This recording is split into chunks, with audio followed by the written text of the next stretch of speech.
Hawks, it's Mr. Andrews here again to read our story that we are working through together. 8 class pets plus 1 squirrel divided by 1 dog equals chaos. So far, we have met our 1 squirrel from our first chapter where it got scared and ran into school. And then we met our first class pet, which is our hamster from Mrs. Duran's classroom. Now, we then moved to our new pet that we're going to get a chance to hear from today, and that is Miss Lucy Cottontail, 2nd grade rabbit, in Miss Walters' class.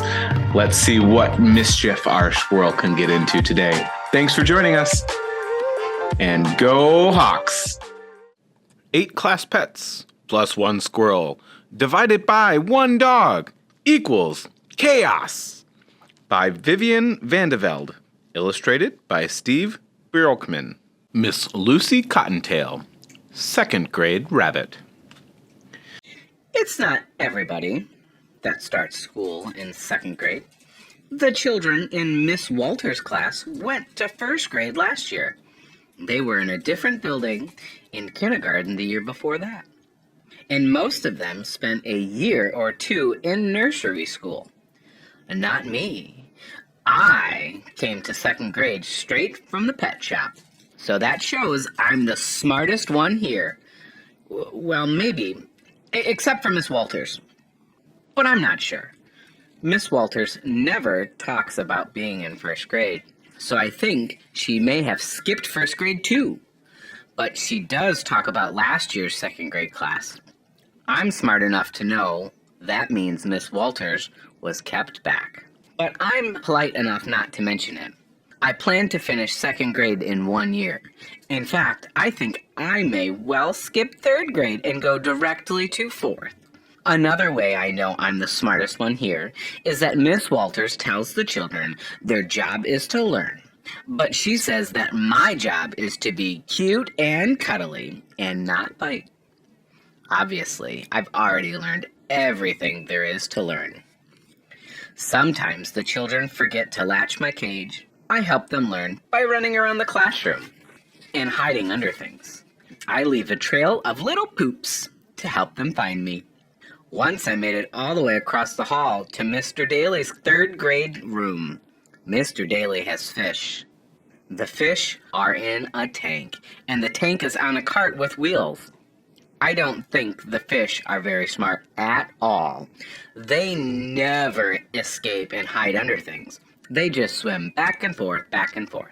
I held my long, good at hearing everything ears up against the class to listen. But all they'd say was, "We are in a school. We are in a school." "I know," I said. "We all are." There's a squirrel who lives outside. Sometimes he comes and visits after Miss Walters and all the children have gone home.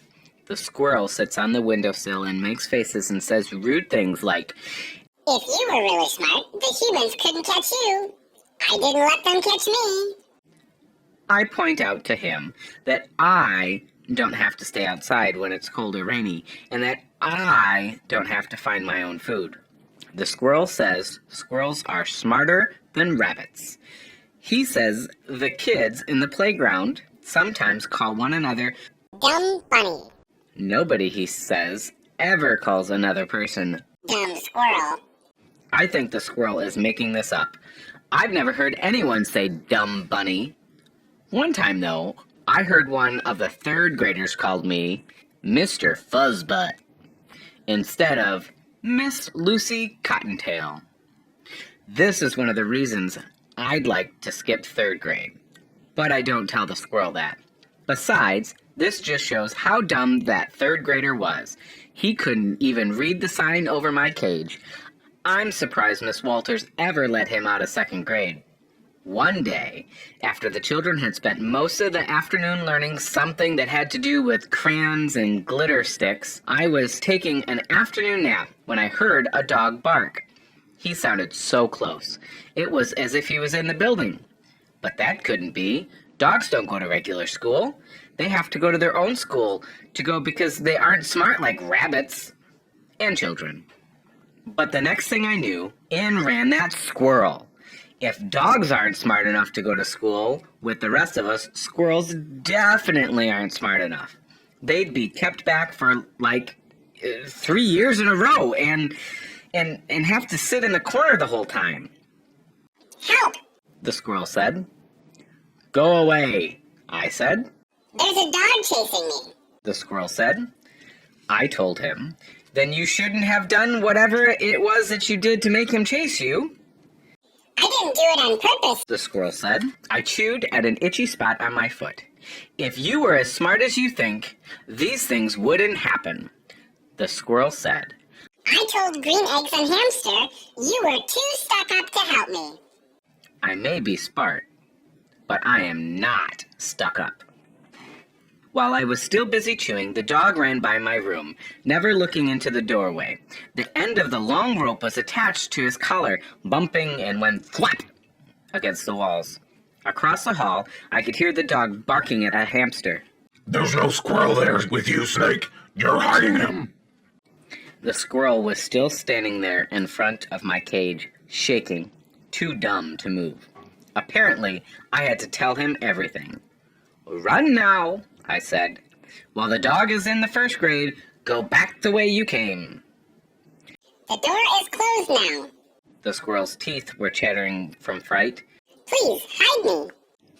I felt so sorry for him. Go to the room next to where the hamster is.